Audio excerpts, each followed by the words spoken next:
Hi, my name is Tori Ford, and today I'm going to talk to you about path goal theory. Path goal theory was originally developed by Martin Evans in 1970 and later modified by Robert House in 1971. This is a theory that leaders can use their actions and behaviors to get the people that work for them to accomplish their goals. Oftentimes, the leader will behave in a way that complements their followers' strong points and compensates for their weak points.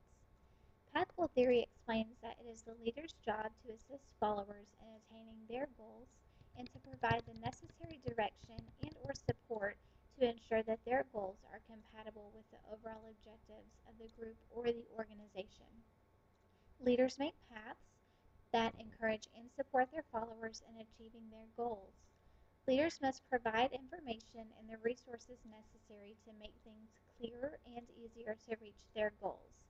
There are three things that leaders will do. They will clarify the path so that followers will know which way to go. They will remove the roadblocks that are stopping them, and they will also increase the rewards along the way. There are four path goal leadership styles: supportive, directive, participative, and achievement oriented. Supportive leadership style results in high performance and satisfaction when employees are performing structured tasks. Their needs are taken into consideration by showing concern for the welfare and creating a friendly working environment. This leadership style increases the employee's self-esteem and makes the job more interesting. This approach is best when the work is stressful, boring, or hazardous. Directed leadership style yields greater satisfaction when tasks are ambiguous or stressful than when they are highly structured and well laid out. The leader makes guidelines available, lets employees know what is expected from them, sets the standards of performance for them, and influences behaviors when the standards of performance are not reached. He or she makes careful use of disciplinary measures and rewards.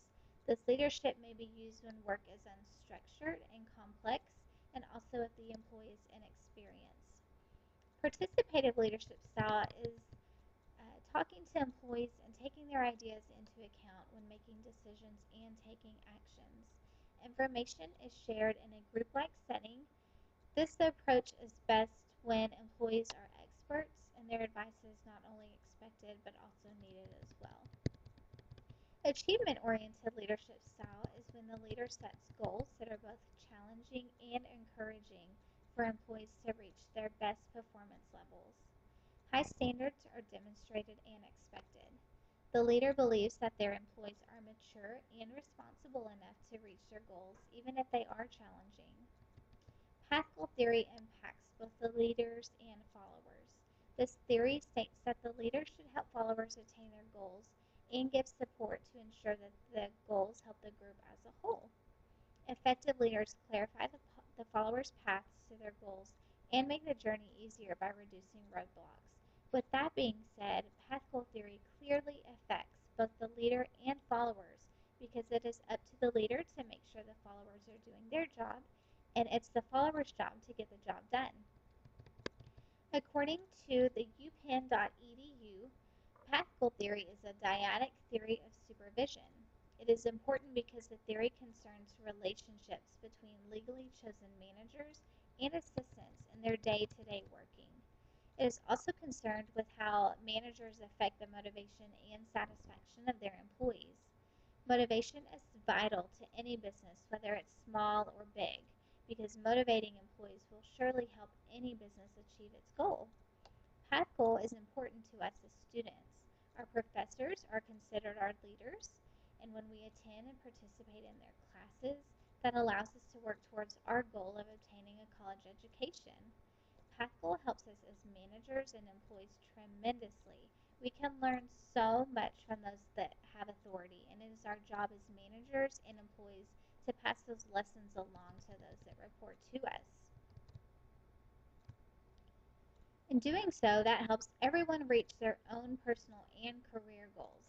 For me personally as a parent, I use path goal theory on a daily basis.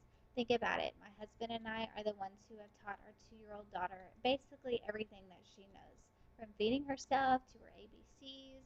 We have our personal goals on what we'd like to accomplish with her, and she is praised and sometimes rewarded, maybe a sucker, good behavior or those accomplishments.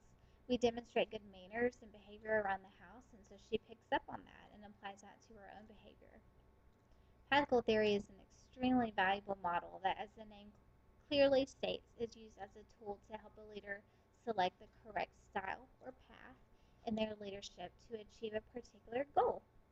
One of the most essential parts of the theory is to set up a solid and supportive work environment that fits in with the surrounding and the end goal. It is very important to appropriately look at a situation and workplace to help you choose the correct leadership style to achieve your intended goal, as well as change anything, if necessary, to accommodate different characteristics. To properly apply the path goal theory, a fundamental step is to make sure the employee feels properly motivated, which can be achieved in a number of ways. A way to make the employee work most effectively is to show the ease of the objective, making it as simple and possible by clearly explaining and clarifying the goal to avoid any confusion, as well as making them feel a belief in unity amongst the workplace by giving support and helping out whatever is necessary. Another way to motivate an employee is to make them feel important as they are an essential part of the team, making them striving to work their hardest. A final way to promote productive work surrounding is to express different kinds of incentives, which we all like incentives, and give them a desire to do well in their job, but also must be worthwhile incentive that is worth the effort that they put in. With all of these different steps of the Pascal theory in motion, it is easy to keep a productive and happy office. We've now gone over Pascal theory, and we can see how it affects our daily lives in and out of the workforce. I hope you remember this theory in the future when you're a leader, and you remember to help carve the path for your employees to help them attain their goals. Thank you very much.